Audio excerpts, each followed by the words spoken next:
All right, what is good, ladies and gentlemen, is the Master Reviewer back again with another review, and today we are doing a review for Cloudy with a Chance of Meatballs 2.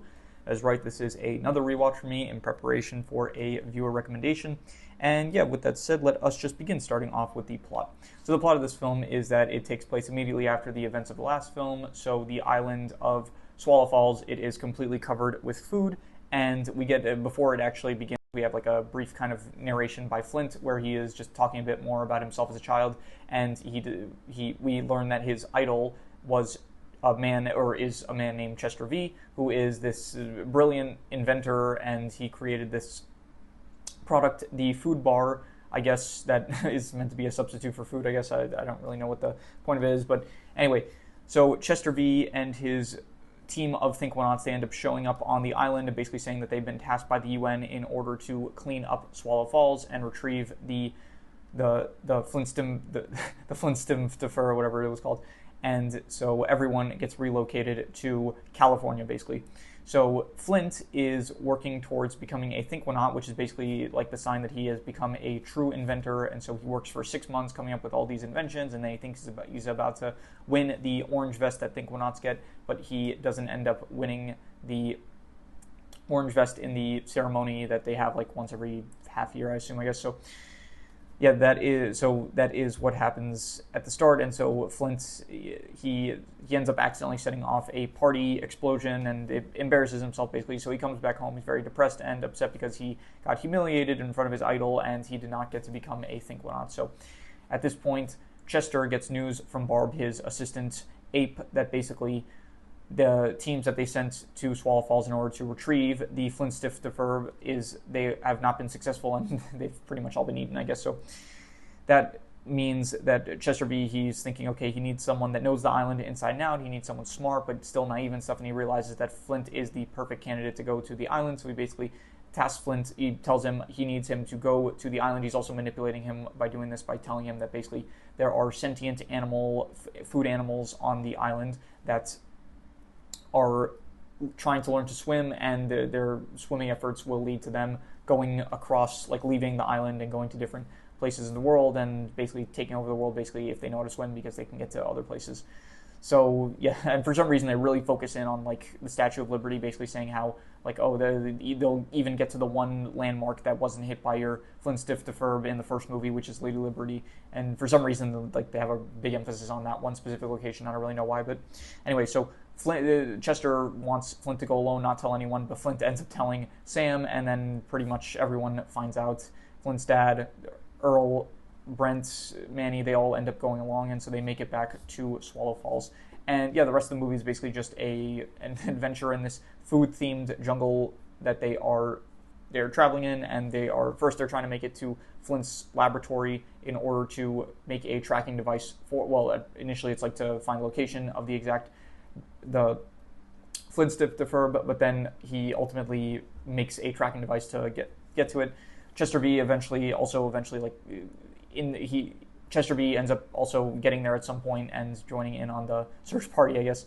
But he is like constantly just trying to manipulate Flint in order to do his bidding, basically. And so he's trying to like make sure that Flint doesn't trust his friends and stuff, and that he is going to, he won't end up like, he's like telling him that the animals, they're hostile and stuff, and like they're violent, and you can't trust them. And so yeah, eventually I think Sam and the rest of the gang, they kind of realize that, hey, these animals, they're not really that like dangerous or anything. They're not trying to harm us, and so they think that they are making the wrong choice by trying to shut off the Flintstift.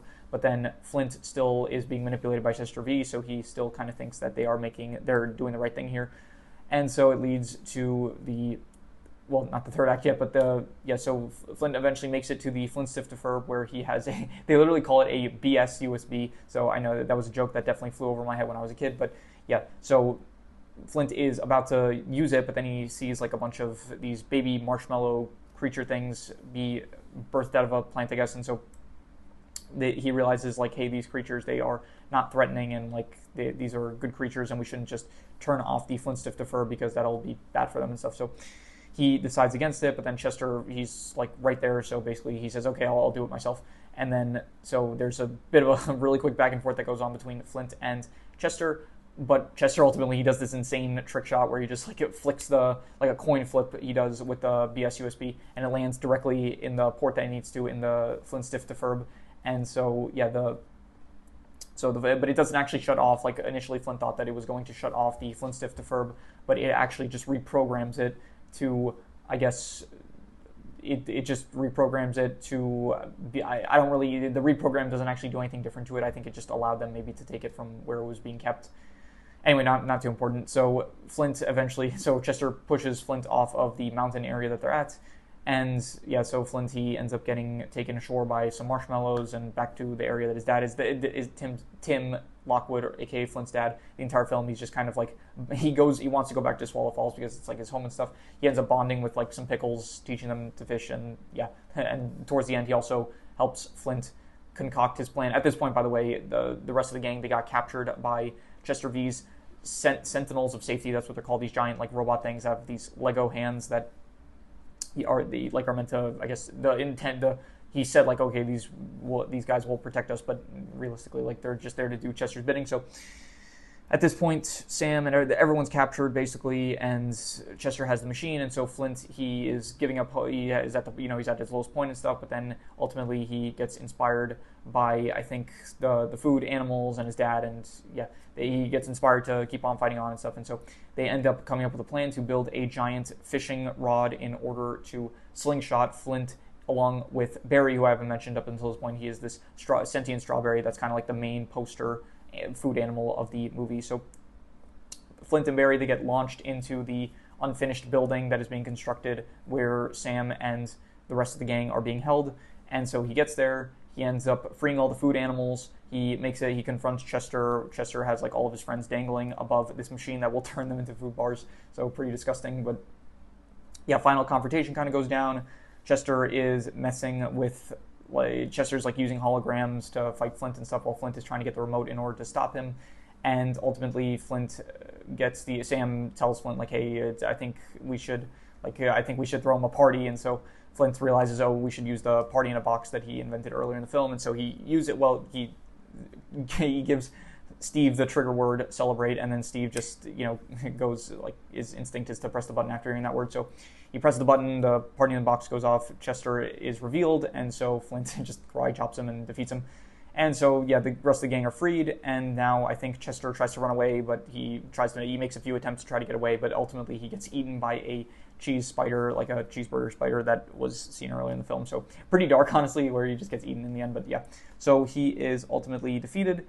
And yeah, the rest of the gang, they're reunited. Flint apologizes and stuff. They're planning on having their making their future lab where everyone kind of works together and stuff. So that's all good and well. And the movie ends with a scene where Flint is fishing with his father for the first time, I guess. And so, not the first time. I'm pretty sure they had a picture of them like fishing when Flint was younger. So, but it ends with a fishing sequence with like everyone's there together, but Flint is fishing with his father. So that is nice. And yeah, the plot, I would give probably I'm going to give it a 3 out of 5. I thought it was an alright plot. I didn't really like it as much as the first film. The first film's plot felt a bit more interesting, of this guy that no one respects, basically making this invention that caused him to get like very popular and stuff and famous, and then he keeps pushing it to the point where eventually it's like gets out of control and he has to fix this mistake that he was kind of warned about. So I did like the aspect of the food getting like more and more out of control in the first film, whereas this film, it is just like trying to get to the Flint Stiff Defurb. It's more of like a jungle adventure, which just didn't appeal to me as much as the first film did.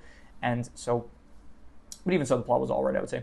In terms of the characters, Flint is still good. The rest of the gang still is, if anything, they're probably a bit more prominent in this film than they were the last film. It felt like in the last film maybe they had a bit more key moments, whereas this film, it's like collectively they don't really do as much, but it feels like they have more screen time. So, but I still think that they're all fine. Like Brent, I don't really care for too much. Earl is, I guess, Earl's like not as funny as the first film, I'll say that. There is also Manny, he's fine, got his moments, I think. Sam has a new haircut, which I'll say this. I didn't mention in the last film because the last film did say a lot of stuff about how like, oh, the last film, Sam herself was kind of made fun for her hairstyle, like by the news reporter who I thought was a jerk. So I didn't really want in the review itself to like start saying anything about the hairstyle. I didn't really like it as much. I like this hairstyle better that Sam has going on in this film. So just off the bat, yeah, Sam herself is still good though. She is like the one that's kind of like the voice of reason, trying to convince Flint that he is kind of going off the deep end in certain cases, and that he needs to, like,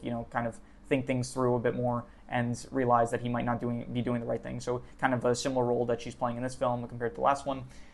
Let's hear Chester V. He is a good villain, I would say. I think he's probably a bit better than the mayor. He's got, like, these nice movements and stuff, and he's a bit one note. Like, the villains of this franchise are not the best, I'll say. It's like the mayor just wanted to eat a lot of food. Chester V, in this case, it's like he wants to use the food animals in order to make his food bars more delicious, even though it's like he already has a really successful company, and his motive was like, Live Corp, it'll be the biggest, hippest company, right? It's like, is it not already one of the biggest, hippest companies around? Like, what's the goal here? So I didn't really think his motives were that great, but I do think that the character is still pretty entertaining. He's voiced by, I think, it's the same character, it's the same voice actor. I think Phil Lord, or it's either Phil Lord or Christopher Miller, one of the two voices him, and it's the same actor that voiced Abe in Clone High, so that is, I guess, pretty cool.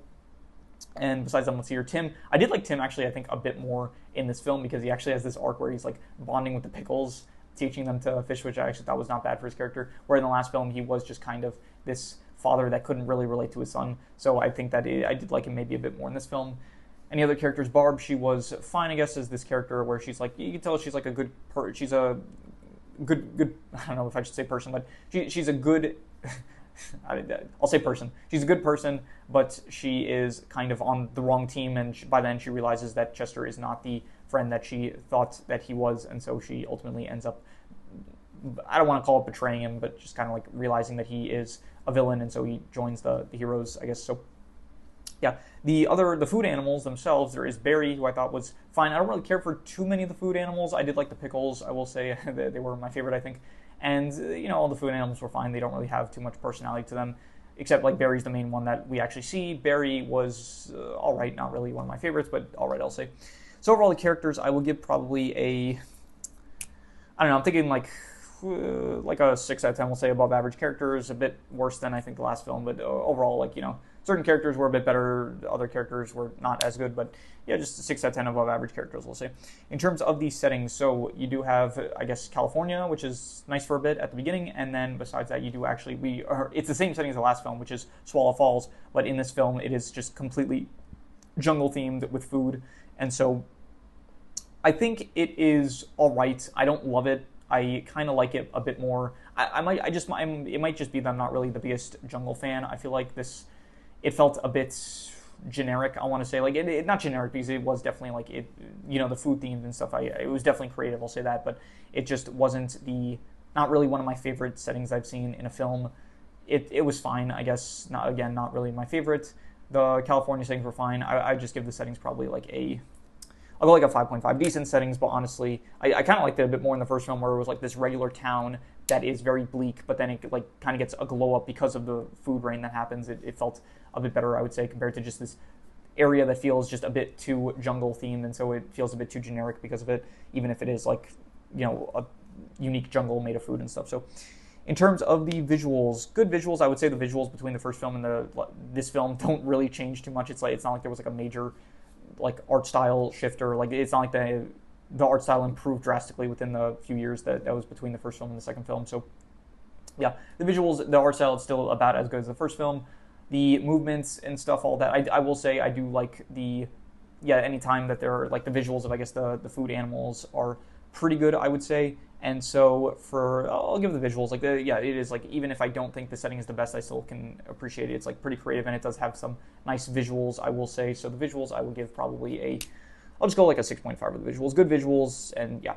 In terms of the comedy, I don't think that this film was as funny as the first one, I will say, but I did think that, I mentioned in my last review that just Christopher Miller and Phil Lord, I just don't really have the biggest appreciation for their work. I know a lot of people, they love their work, like Clone High, these movies, I guess. I like Spider-Verse a lot. Those films, I think, are probably their best work, I would say, but I'm just not as big of a fan as these creators as some other people are. Just mainly, I know a lot of people are very fond of Clone High, where I think it's pretty overrated, I'll say that. So yeah, in the comedy section, I would say the comedy was, I would say, like, I don't know, between like a 5.5 to a 6, I'd say it was between decent and above average.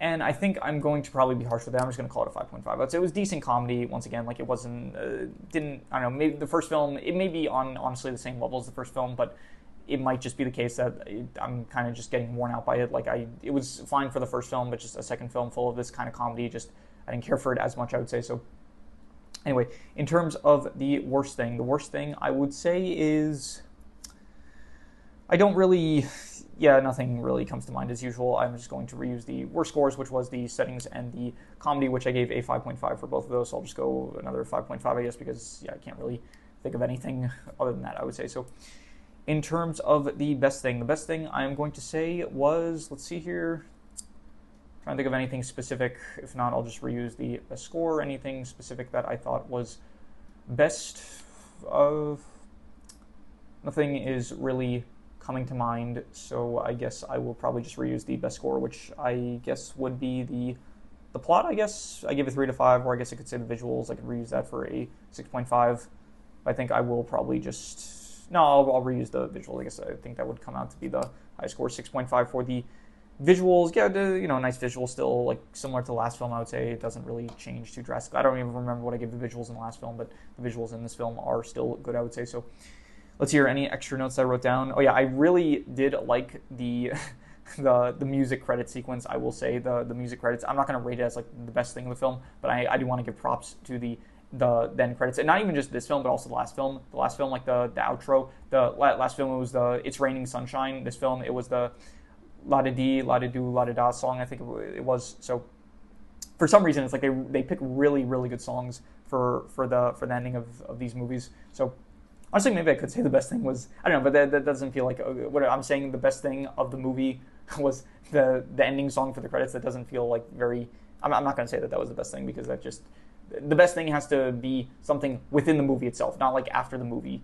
Or I guess maybe I could say like a post-credit scene, I would allow that, but I'm not going to call the best thing just the music at the end of the movie, because that's not like part of the movie itself. It feels like it's got the best thing has to be within the start of the film to like the final scene before like once the credits start rolling, then I'm not allowed to say like something from after that point, because I don't know, it doesn't feel fair. I feel like. So yeah, that music, I would say it was honestly, it would probably, fine, I will, screw it. It would just end up raising the score overall. So we will say that the best thing was just the outro song. The credit song, I would say it was pretty good. 7 out of 10 for the end credit song. The la-da-dee, la-da-doo, la-da-da. I don't remember the actual name of the song, but I did think it was pretty good. As well, I think probably the last film's end credit music was better. The It's Raining Sunshine one, I kind of like that one a bit better. But yeah, this one was still pretty good, I would say. So yeah, that is all of the score. So I'm going to do the calculations. So King Crimson. All right, so it ends up coming out to exactly a 6 out of 10, which would be above average. And I'm thinking probably between like a 6 to a 6.5. I would say that this was between above average and good. I think I'll probably just stick with the baseline score. I think I'm just going to call it above average, I would say. Yeah, definitely, I think the first film was better, I would say. But this film, it was still like above average, I would say. Just not as good as the first film, but still 6 out of 10, I would say. So yeah, that is pretty much all there is to it. So if you have any recommendations, any shows, movies, video game stories, anime, manga, web series, anything that you want me to review, leave it in the comments. I will maybe possibly check it out. With that said, that is pretty much all there is to it. So let's leave it at that.